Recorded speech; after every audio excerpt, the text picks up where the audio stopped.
주신 하나님 말씀 보시겠습니다. 자, 오늘 우리에게 주신 하나님 말씀은 로마서 말씀, 로마서 8장입니다.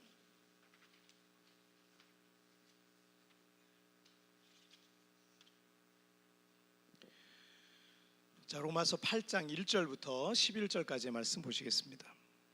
신약성경 247페이지, 248페이지.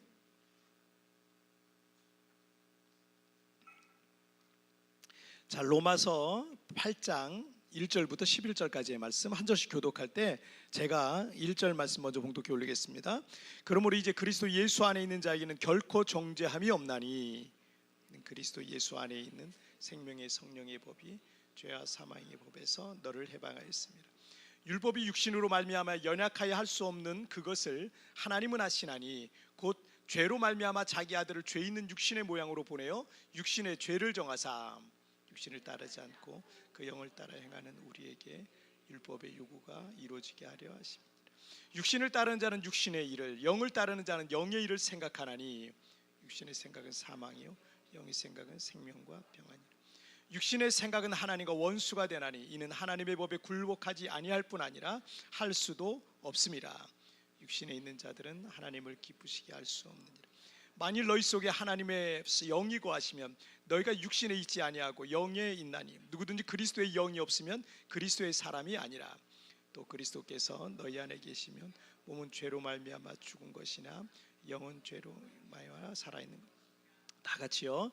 예수를 죽은 자 가운데서 살리신 이의 영이 너희 안에 거하시면 그리스도 예수를 죽은 자 가운데서 살리신 이가 너희 안에 거하시는 그의 영으로 말미암아 너희 죽을 몸도 살리시리라. 아멘.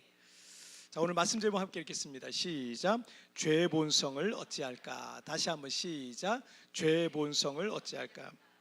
어저께 그 뉴스 전문 채널의 보도를 보니까 작년 5월에 있었던 부산 돌려차기 남에 관한 보도가 또 있더라고요. 이미 강간 살인 미수로 20년 형이 확정이 됐기 때문에 확정 판결을 받은 것이기 때문에 이 뉴스를 더 이상은 볼 일이 없겠구나라고 이렇게 생각을 했는데, 교도소에 수감 중인 이 범죄자가 형을 살고 있으면서 반성은 하지 못할 만정 또 새로운 범죄들로 추가적으로 검찰에 기소되어서 이제 재판을 받게 될 것이다, 뭐 이런 뉴스예요. 이 부산 돌려차기 남이라는 이 범죄자는 1심에서 살인 미수로 12년형을 받았거든요. 12년 선고를 받았는데 12년 선고를 받고는 뻔뻔하게도 형이 너무 무겁다고 이제 항소를 한 거예요. 항소를 했는데 그래서 재판을 다시 받았어요. 그런데 재판을 다시 받는 그 과정 속에 새로운 범죄 사실이 드러나면서 강간 살인 미수라는 혐의로 이제 징역 20년으로 그리고 확정 판결까지 받으면서 도리어 형이 늘어난 거예요. 그런데 그는 감옥에서 이제 매일같이 같이 감옥에 있는 동료가 있었는데, 그 감방 생활을 같이 하고 있는 동료한테 매일같이 출소하면 그 피해자 죽여버리겠다고 이걸 하루도 빼지 않냐고 매일같이 얘기를 했대요. 그 끔찍한 말을 매일 했다라는 그런 감방 동료의 증언이 있었어요. 그리고 또 전 여자친구가 교도소로 면회를 오지 않는다고 협박 편지를 계속 보냈다고 합니다. 왜 면회를 안 오냐고 전 여자친구한테. 어떤 뉴스 다큐멘터리 시사 프로에 보니까 그 여자친구가 또 증언을 했거든요. 그 남자 친구에 대한 그 범죄자에 대한 내용을 증언했거든요. 그러니까 증언했기 때문에 계속해서 어떤 협박 편지를 또 그 전 여자친구한테 또 보낸 거예요. 그래서 이런 협박과 관련해서는요, 이게 징역 3년 이하의 벌을 받는데요. 징역 3년 이하의 벌을. 그렇게 큰 벌을 받게 되었으면 좀 후회도 하고 반성도 할 만한데, 이런 걸 보면서 제가 그 뉴스를 보면서 이 사람은 참 안 바뀌는 사람이다. 그렇게 좀 큰 벌을 받았으면 좀 후회도 하고 반성도 하는 기미가 있어야 되는데, 이 사람은 그냥 감옥에서 영원히 있어야 될 사람인가 보다 할 정도로 변하지 않는 거예요. 변하지 않는 거예요. 참 사람 안 변한다. 여러분, 본성이란 말은 영어로는 nature라고 그래요. nature. 자연 근데 이게 다른 뜻은 이제 본성 뭐 성품 뭐 이런 뜻도 갖고 있어요. 네이처, 자연 그대로 그 사람 속에 있는 것, 이게 그냥 가지고 나오는 거예요. 물론 성장 과정에서도 또 그게 만들어지기도 하는데 어느 정도 후천적인 것도 있지만 가지고 나오는 게 있어요. 그런데 이게 이제 라틴어로는 나투라라는 단어 써요. 네이처의 나투라라는 단어에서 네이처라는 게 나온 거죠. 이 나투라라는 단어에서 왔는데, 이 나투라는 태어나다라는 뜻을 갖고 있어요. 그러니까 태어나다라는 그 동사에서 파생된 말이 이 나투라라는 말이에요. 자, 그리고 한자로는 근본 본자에 성품 성자를 쓰고 있어요. 근본 본자에 성품 성자를 쓰고 있는데, 특별히 이 성품 성자라는 말은요, 마음심자에 날생자를 쓰고 있잖아요. 마음심의 날생, 그 두 개가 합해져 가지고 성품성이 만들어졌어요. 그러니까 마음심의 날생, 태어나면서부터 우리는 그런 마음을 가지고 태어난 거예요. 이게 참 사람이 여러분 우리 자녀들 여럿을 낳은 분들은 1번, 2번, 3번 애가 다 다를 수 있어요. 그게 한 뱃속에서 나왔는데도 다 달라요.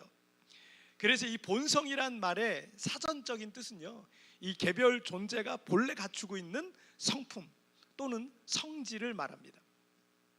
그러니까 어떤 사물이든 어떤 사람이든 날 때부터 갖고 있는 고유의 성질이나 성품이라는 거는 DNA처럼 원래 갖고 있는 것이라, 이런 건요 잘 안 변하는 거예요. 특별한 일이 없는 한 잘 안 변해요. 지금 여기 우리 강대상으로 쓰고 있는 이게 뭔가요? 크리스탈 아크릴인가요? 이게 딱딱하잖아요. 딱딱하다는 게 이게 성질이에요. 본성이에요, 본성. 이거 잘 안 변해요. 엄청난 열을 가한다든지 힘을 가한다든지 이러면 좀 변할 수 있겠죠. 그러지 전에는 본래 갖고 있는 건 잘 안 변한다. 사람에게도 그게 있다는 거예요. 본성이라는 게 있어요. 어쩌면 우리 사람에게도 이 본성 때문에 그렇게 변화되길 바라는데 잘 변화되지 않는 이유가 여기 있어요. 특히 아담과 하와의 범죄 이후로부터 갖게 된 이 죄의 본성이라는 것은 우리 그리스도인들을 평생토록 괴롭히는 것 중에 하나입니다. 지난주 예배드리고 설교 들은 우리 성도님 중에 한 분이 저한테, 지난 주간에 남자 성도님이 저한테 그러시더라고요. 목사님, 제 이 성격, 이 성질이 안 변해가지고 저한테 그러시더라고요. 여러분, 사람에게 성품이라는 게 있잖아요. 본성이라는 게 있잖아요. 이거는 정말 이 기질적인 거는 정말 잘 안 변하는 것 같아요. 그런 게 갖고 있어요. 이 화를 갖고 있기도 하고, 그런 우울한 마음을, 반대로 아주 우울한 마음을 갖고 있기도 하고, 여러 가지가 있어요. 그런데 어쨌든 이 성품이란 건 다듬으면 또 예쁘게 만들어줄 수 있으니까. 그런데 우리는 살아가면서 이게 계속 나를 괴롭혀요. 정신 차리고 이제는 살 줄 알았는데 그 죄의 본성 때문에 또 넘어지고 또 실수하고 또 실패하기도 합니다. 어느 날 주일날 예배 때 와가지고 하나님의 은혜에 감격하고 감사하면서 오직 주님을 위해 살기로 원하는 마음으로 충만한데, 우리 지난주에 의지박약에 대해서 우리가 좀 말씀 나눴잖아요. 의지박약과 같이 얼마 안 가서 내 의지와 믿음이 그냥 바닥을, 내가 이것밖에 안 되는 사람인가, 내 믿음이 이것밖에 안 되는 사람인가 할 정도로 바닥을 볼 때가 있어요. 내 안에 있는 이 죄의 본성, 오늘 말씀 제목처럼 여러분 어찌하면 좋을까요? 어찌하면 좋을까요? 자, 우리 첫 번째 주제부터 우리 함께 살펴보도록 할게요. 함께 읽겠습니다. 시작. 무거운 죄의 짐을 벗어버려라. 다시 한번 시작. 무거운 죄의 짐을 벗어버려라. 신약학자인 F.F. 브루스에 의하면 사도 바울은 이 로마서를 그의 사역의 전성기라고 할 수 있는 그 사역 중후반에 기록했어요. 그렇다면 그가, 여러분, 로마서는 지난번에 말씀, 성경의 반지라 그랬잖아요. 성경이 없어서는 안 되는, 모든 성경이 그렇겠지만 없어서는 안 되는, 우리의 믿음의 기초를 세우고 우리의 믿음의 뿌리가 있는 그런 성경이 바로 로마서예요. 우리가 믿음으로 구원받는다는 이신칭의 교리가 정말 아주 상세하게 기록된 성경이 이 로마서입니다. 이런 성경의 꽃과 같은, 성경의 반지와 같은 이 로마서를 기록할 때 바울 사도의 그 믿음의 레벨이 어떻겠어요? 그의 어떤 그 믿음의 깊이가 얼마나 깊었겠어요? 그가 얼마나 성령으로 충만한 사람이었겠어요? 그런데 여러분, 지난주에 나눈 로마서 7장 24절 말씀 함께 읽겠습니다. 시작. 오호라, 나는 곤고한 사람이로다. 이 사망의 몸에서 누가 나를 건져내라. 자, 바울 사도가 이렇게 탄식하고 있어요. 바울 사도가 아무리 충만한 믿음의 사람이라 할지라도 모든 죄의 유혹이 사라진 게 아니었어요. 여전히 바울 사도 주변에는요, 그렇게 충만한 생활을 해도 항상 옆에 있는 거예요. 여러분 안심하지 마세요. 여러분 누구도 안심할 수 없어요. 그 죄의 유혹이 항상 있습니다. 우리가 하나님의 나라 들어갈 때까지, 또는 예수 그리스도께서 재림하셔서 이 세상의 모든 마귀의 세력을 멸할 때까지 우리 모든 그리스도인들에게는 여러분 이 죄의 유혹은 항상 있을 겁니다. 여러분 죽을 때까지 이 죄의 유혹은 있다, 이렇게 생각하시면 돼요. 없어지지 않아요. 그렇게 주님을 사랑하고 자신의 삶을 완전히 바쳐서 복음을 위해 살아가고 있었던 바울이었지만 마음으로는 하나님의 법을 즐거워한다 그랬잖아요. 지난주에 말씀처럼 하나님의 법을 즐거워하고 그렇게 살고 싶은데 그의 육체 속에서 끊임없이 일어나는 이 죄의 법이 그를 무너뜨리는 거예요. 죄의 법으로 자기를 자꾸 사로잡아가는 거예요. 아니 그렇게 살고 싶지 않은데 내 마음속에서, 그런데 자꾸 자기를 넘어뜨리고 쓰러뜨리는 거예요. 자신의 그런 모습 보면서 실망스러운 거예요. 내가 믿음이 있다 그랬는데, 내가 어렸을 때부터 신앙생활 했는데 나는 이것밖에 안 되나. 그리고 자신의 믿음에 대해 실망하고 좌절하고 그렇게 되는 거죠. 때문에 바울은 자신을 향해서 쉬운 성경 번역으로 이렇게 돼 있었다 그랬죠. 오 나는 비참한 사람입니다. 이 공고한 사람입니다를 바울 사도는 오 나는 참 비참한 사람입니다. 이 사망의 몸에서 누가 나를 구원해낼 수 있겠습니까? 라고 탄식하고 있었던 겁니다. 여러분 우리 모두는 평생 죄와 싸우며 살아야 돼요. 평생. 믿음 생활 잘한다고, 교회 열심히 나온다고 해서 그 싸움이 끝나지 않아요. 아니 어쩌면 사탄은 그 거듭남 사람 하나가 생겨나잖아요. 그럼 어떻게든 그를 넘어뜨리기 위해서 더 집중 공격할 거예요.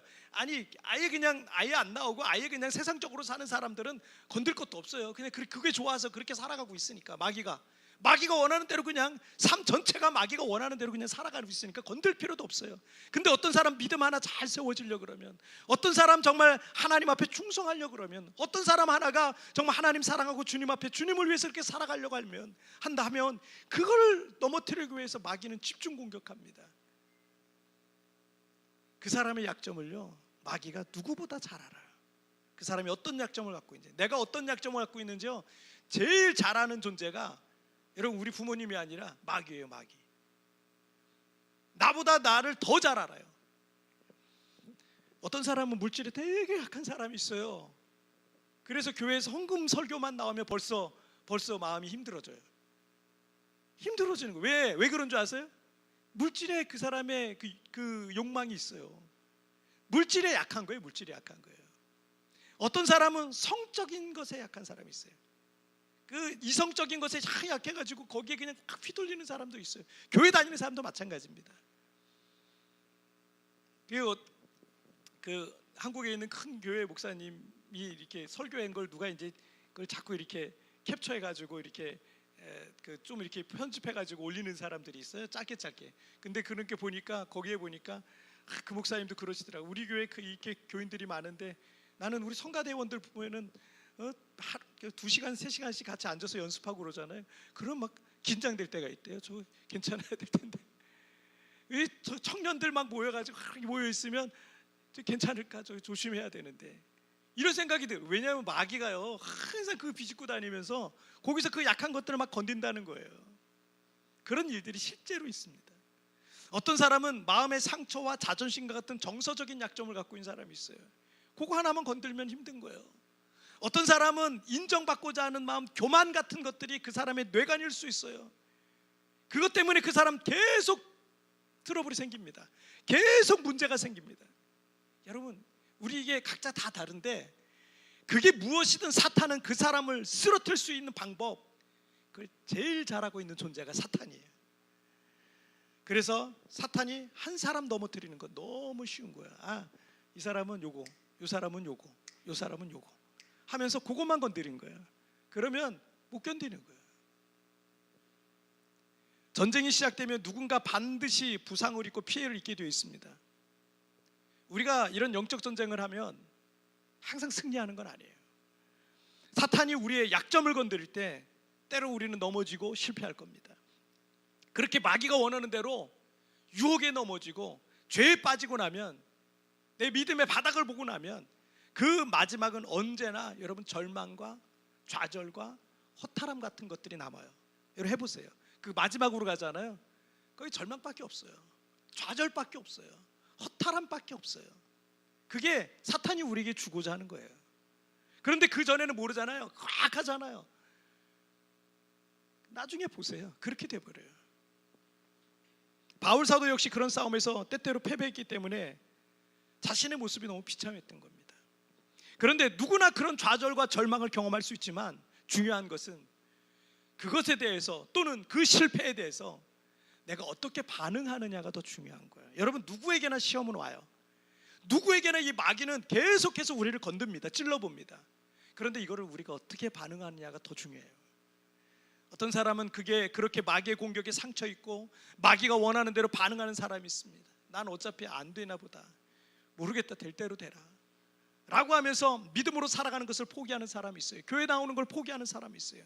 또는 누군가에게 상처를 받았을 때 나에게 이렇게 상처를 줘? 너도 똑같이 아파봐야 돼 하고 그 관계를 끝장내는 사람도 있을 거예요. 어떤 사람은 어떤 복잡한 문제들 앞에서 나 하나 죽으면 끝나는 거네, 그냥 여기서 끝내자 하면서 그 사람도 역시 극단적으로 그렇게 가는 사람이 있어요. 여러분 다 마귀가 여러분 속이고 있는 거예요. 다 마귀가 여러분 속이고 있는 거예요. 속지 마세요. 속지 마세요. 절대 속지 마세요. 마귀가 그런 것을 통해서 여러분에게 결코 선한 것, 좋은 것, 은혜로운 것, 기쁜 것 주지 않습니다. 여러분 그걸 통해서 여러분에게 좋은 것 절대 안 와요. 결국 그것을 통해서 여러분의 인생을 파괴할 겁니다. 여러분의 가정에 불화를 일으키고 다른 사람과의 관계를 끊어버리고 여러분의 믿음의 뿌리를 다 뽑아버릴 겁니다. 속지 마세요. 우리 죄의 본성 때문에 우리는 어쩔 수 없이 넘어지고 자빠지고 실패하고 범죄하게 될지 모릅니다. 그리고 자신의 그런 모습 때문에 바울 사도와 같이 자신에 대해서 실망하고 낙심하고 절망할 수 있어요. 하지만 여러분 로마서 8장 1절 말씀을 함께 읽겠습니다. 시작. 그러므로 이제 그리스도 예수 안에 있는 자에게는 결코 정죄함이 없나니. 자, 우리가 어떤 죄의 문제 때문에 자신에 대해서 실망하고 좌절하고 절망하는 이유는요, 율법이라는 것이 우리를 정죄하기 때문에 그래요. 그렇잖아요. 우리가 율법을 몰랐다면 이런 마음도 잘 몰랐을 거예요. 아니 그냥 예전에 말한 것처럼 그 더러운 구덩이에 쓰레기통 속에 사는 거니까 더러운 것도 몰라요. 쓰레기 뒤져먹고 사니까 여러분 쥐라든지 바퀴벌레든지 쓰레기 뒤져먹고 사니까 그게 더러운 줄 모르잖아요. 근데 우리는 알잖아요. 율법이란 것 때문에 우리 자신이, 율법이란 것이 우리를 정죄하기 때문에 우리가 실망하고 좌절하고 절망하고 낙심하고 이러는 거예요. 율법은 너는 죄인이다 그러는 거예요. 너 형편없구나, 너 지옥에 간다, 너 가짜다, 너 나쁜 놈이다, 너는 악하다, 너는 나쁜 짓을 했다, 너는 끝났다, 막 이런 식으로 계속 정죄를 하는 거예요. 바울 사도가 자신에게 실망하고서 오호라 나는 공고한 사람입니다. 나는 내가 도저히 이해가 되지 않습니다. 나는 참으로 비참한 사람입니다 라고 하는 것은요, 그런 율법의 정죄가 있기 때문에 그래요. 그래서 힘든 거예요. 그래서 내가 힘든 거예요. 정죄함이 있는 게. 이 정상이죠 사실은. 여러분 정죄라는 것은 저주의 판결이에요. 정죄라는 것은 판사가 법정에서 피고의 어떤 죄에 대해서 형을 내리고 사형을 구형하는 행위를 말합니다.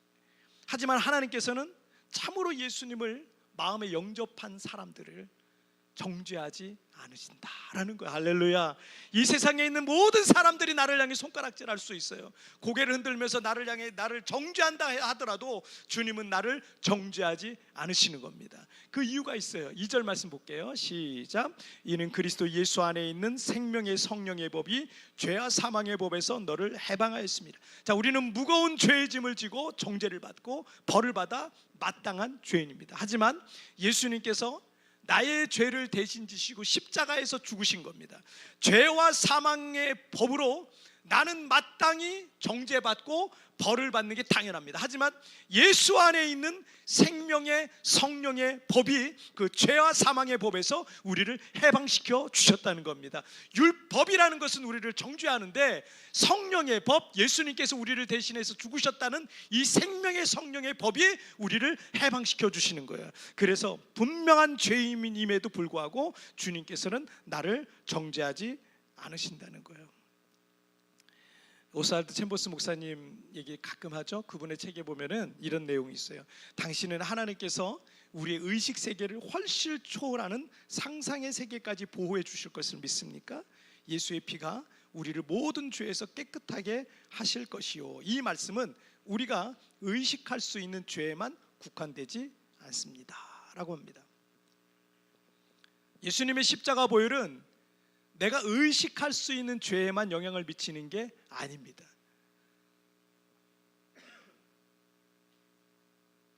때로는 우리가 무의식 속에서, 심지어 꿈속에서 지은 죄까지도 씻어주시는 거예요.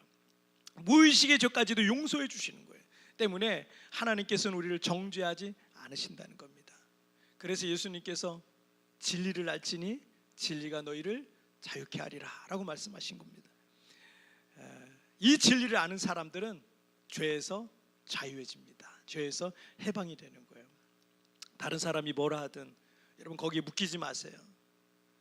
세상이 여러분에 대해서 뭐라 말하든 그 정죄에 좌절하고 절망하지 마세요. 왜냐하면 우리 하나님은 여러분을 정죄하지 않습니다. 하나님은 여러분을 절대 정죄하지 않아요. 너는 죄 없다, 죄가 있어도 내가 너희 무죄를 증명한다 라고 말씀하시고 있는 겁니다. 나를 사랑하시는 예수님 안에서 여러분의 그 무거운 죄의 짐을 이제 벗어버리시기를 주님의 이름으로 축복합니다. 자, 우리 두 번째 주제 보실게요. 시작.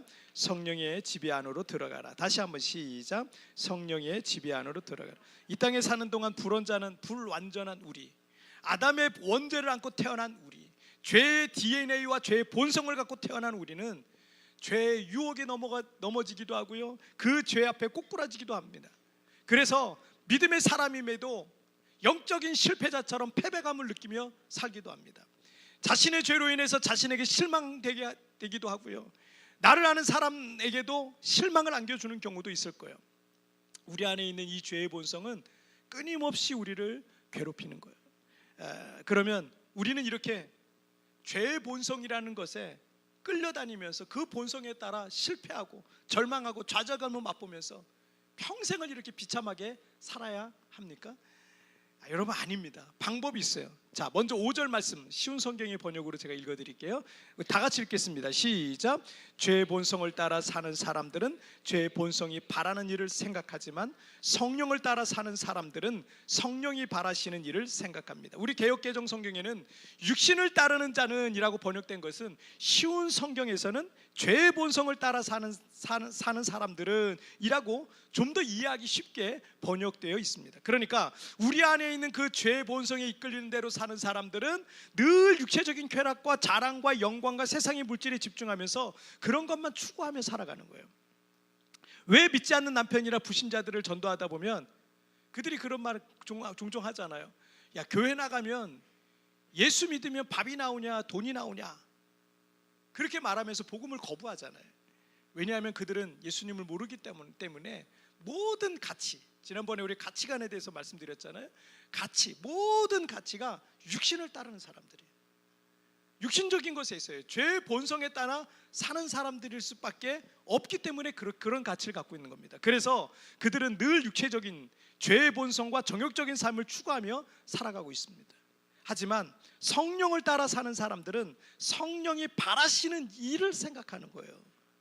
성령이 여러분 어떤 분이세요? 성령은 하나님의 영이죠. 그리고 예수 그리스도의 영이라고도 성경에서 말씀하고 있어요. 하나님은 거룩한 분이기 때문에 성령을 영어로는 홀리 스피릿이라 그래요. 홀리 스피릿, 하나님의 거룩한 영이에요. 그런데 거룩이라는 것은 무슨 뜻이에요? 죄와 분리되다, 구별되다, 이런 뜻이잖아요. 그렇다면 성령을 따라 사는 사람들이 성령이 바라시는 생각을 한다고 말씀하셨는데, 죄와 구별된 거룩한 성령께서 우리에게 뭘 바라시겠어요? 여러분, 우리에게 뭘 바라시겠어요? 우리 안에 어떤 감동을 주시겠어요? 죄와 구별된 거룩하신 분으로부터 여러분 거룩한 것들이 나오지 않겠습니까? 그래서 베드로전서 4장 11절 상반절 말씀을 함께 읽겠습니다. 시작. 만일 누가 말하려면 하나님의 말씀을 하는 것 같이 하고, 누가 봉사하려면 하나님이 공급하시는 힘으로 하는 것 같이 하라. 이는 범사에 예수 그리스도로 말미암아 하나님이 영광을 받으시게 하려 함이니. 아멘. 여러분이 하나님의 성령으로 충만하고 성령의 감동에 따라 말하고 살아간다면 우리 입에서 나오는 모든 말들은요, 마치 하나님의 말씀을 하는 것 같이 한다는 거예요. 그래서 여러분의 그 말 한마디, 여러분의 말 한마디가 시리에 빠져 있고 낙심되어 있는 이들을 그 말씀으로 용기를 얻게 하고 힘을 얻게 하고 믿음과 비전과 희망이 일어나게 한다는 거예요. 그래서 나는요, 그런 소망이 있어요. 우리 교인들이, 우리 성도들이 어디 가가지고 다른 사람이랑 얘기하면 그 성도가 힘을 얻었으면 좋겠어요. 용기를 얻었으면 좋겠어요. 아우, 세부에서 살만하다. 세부 살 때 못 돼. 이게 아니라 그렇잖아도 힘든 것도 많은데, 여러분, 우리랑 만나면 계속 좌절이 되고 절망이 되는 게 아니라 이거 너무 좋아, 좀 해볼 만하다, 한번 도전해보자, 뭐 이런 생각이 들어야 되지 않겠어요? 여러분, 우리 입에서 나오는 말이라면요, 하나님의 말씀이 나와야 되지 않겠습니까? 또한 내가 건강이 약할 수도 있고 큰 능력이 없어서 그렇게 큰 기대가 되지 않는 사람일 수 있지만, 사람들이 그 사람을 볼 때 그 약하고 미련한 사람을 하나님께서 붙들고 계신 것 같고, 저 약한 사람에게 하나님께서 힘을 주시는 것을 그 사람을 볼 때마다 느끼는 거예요. 왜냐하면 그 일을 통해서 하나님만이 영광을 받으시기 때문에 그렇습니다. 여러분, 그래서 이 말씀 전 참 좋아요. 베드로전서 4장 11절 말씀 너무너무 좋아합니다. 기도할 때도 많이 기도해요. 하나님, 제 입에서 나오는 말들이 하나님 말씀처럼 나오게 해주세요. 하나님, 제가 일을 할 때 저는 비록 이렇게 몸도 약하고 목도 안 좋고 그렇게 뭐 에너지가 더 많지는 않는데, 하나님, 나를 보는 사람들마다 굉장히 큰 에너지를 받게 해달라고, 하나님이 어떤 힘을 공급하시는 사람이라는 것을 느끼게 해달라고 제가 그런 기도합니다. 얼마 전에 우리 집사님 중에 한 분이 기도하다가 어떤 감동이 있는데, 이게 성령의 감동인지 그냥 내 생각인지 어떻게 구분할 수 있을까요? 라고 이제 저한테 질문을 하셨어요. 왜냐하면 우리가 거룩한 성령의 감동에 따라 살아가야 영적으로 우리가 바르게 사는 거잖아요. 아마도 많은 성도님들께서도 이 부분에 대해서 궁금하실 것 같아요. 이게 내 생각인지 성령의 감동인지. 그런데 그런 질문에 대해서 리차드 블락하비와 클라우드 킹의 말이 좀 도움이 될 것 같습니다. 이런 말을 했어요. 하나님의 음성을 듣는 열쇠는 무슨 공식이 아니다. 그대로 따르기만 하면 되는 무슨 비법이 있는 것도 아니다. 하나님의 음성을 듣는 능력은 하나님과의 친밀한 사랑의 관계에서 비롯된다. 말씀하신 하나님께 계속 반응하다 보면 그분의 음성을 점점 더 분명히 알아듣게 된다. 사람은 자기가 좋아하는 목소리가 들려요. 이거 누구나 그래요. 저희 집에 강아지 한 마리가 있는데, 이 강아지가 이 가족들의 목소리를 들으면 아주 난리가 나는 거예요. 사람도 그래요. 사람은 누구나 자기가 좋아하는 사람의 목소리가 들리고 그 사람의 말에 귀를 기울이고 그 사람의 말을 따르고 싶어하는 경향이 있어요. 우리가 하나님에 대한 사모함이 커지잖아요. 하나님의 말씀이 꿀송이처럼 느껴집니다. 그 말씀을 가까이 하고 그 말씀대로 순종하면서 살기를 원하게 되어 있는 거예요. 그리고 그렇게 순종해보고 또 순종해보고 살아가다 보면 하나님과 더욱 친밀한 사랑의 관계로 발전되어 가는 것을 느끼게 되는 거예요. 여러분, 우리가 이 세부 이민생활을 하지만, 이민생활하면서 여러분 여기 와가지고 누구 의지해야 되고 누구 말을 따라야 되고 또 이러는데, 여러분, 누가 나한테 조금만 친절하게 해줘도요, 그 사람한테는 홀딱 넘어가요. 그래서 그 사람이 마치 하나님인 것처럼 그 사람의 말이라면 다 따르고 그 사람과 함께 하려고 그러고, 여러분 조금만 지나보세요. 조금만 지나보면 또 그 사람하고 원수되는 경우도 되게 많아요. 여러분, 하나님 외에 그 누구도 우리에게 의지의 대상이 될 수 없다는 걸 기억하세요. 하나님만 의지해야 됩니다. 그런데 여러분, 하나님과 참 친밀해 보세요. 그분의 말씀이 너무너무 귀하게 들리는 거예요. 자, 오늘 보면 6절 말씀을 쉬운 성경 말씀으로 읽어보겠습니다. 시작. 죄의 본성의 지배를 받는 사람의 생각은 죽음이지만 성령의 지배를 받는 사람의 생각은 생명과 평강이라. 자, 이 세상에 있는 사람들과 나라들은 늘 주도권 싸움을 해요. 그죠? 지금도 우크라이나 전쟁, 러시아 전쟁이 있죠. 그리고 지금 보니까 어제 이스라엘과 팔레스틴의 전쟁이 또 일어났어요. 좀 전쟁이 커질 것 같습니다. 벌써 3,000명 넘게 사상자가 생겨서 우리가 기도해 줘야 되는 문제 중에 하나예요. 자, 근데 이 주도권 싸움이 있어요. 하지만 내 안에서도 이 주도권 싸움이 계속 있어요. 내 안에서도.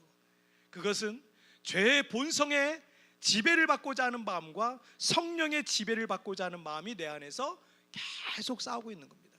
그런데 여러분, 죄의 본성, 육신의 생각에 따라 사는 사람들은요, 육신의 생각은 사망이다, 육신의 생각은 하나님과 원수가 된다, 하나님의 법에 굴복하지 않는다, 하나님을 기쁘시게 할 수 없다라고 성경은 오늘 본문이 말씀하고 있습니다. 죄의 본성에 따라 사는 사람들에겐 결코 좋은 게 나타날 수가 없어요. 여러분 기억하세요. 여러분 그렇게 하면 절대 좋은 게 여러분에게 나타날 수가 없습니다. 하지만 성령의 지배 아래로 들어가게 되면 6절에서 말씀하고 있는 것처럼 생명과 평안을 얻게 되는 거예요. 분명 우리에게는 죄의 본성이 남아 있어요. 그리고 우리 안에는 늘 이 죄의 본성과 성령의 이 감동 사이에서 계속 갈등이 있습니다. 싸움이 있습니다. 주도권 싸움이 있어요. 홀리 스피릿이라는 책에서 이 존 비비어가 이런 말을 했어요. 성령은 자신이 존중받지 않는 곳에서는 자신을 나타내지 않으신다. 다시 한번, 성령은 자신을 존중받지 않는 곳에서는 자신을 나타내지 않으신다. 우리가 누군가를 존중하면 그에게서 좋은 게 흘러와요. 이게 세상의 원리잖아요. 누군가를 존중하면 그 사람으로 좋은 게 흘러나옵니다. 하지만 상대를 존중하지 않으면 그 상대로부터 결코 좋은 게 우리에게 흘러올 수가 없어요. 우리가 성령 하나님을 존중하고 그 말씀에 귀를 기울이고 그 감동에 따라 순종하면 하나님께서 우리의 삶에 임재하시는 겁니다.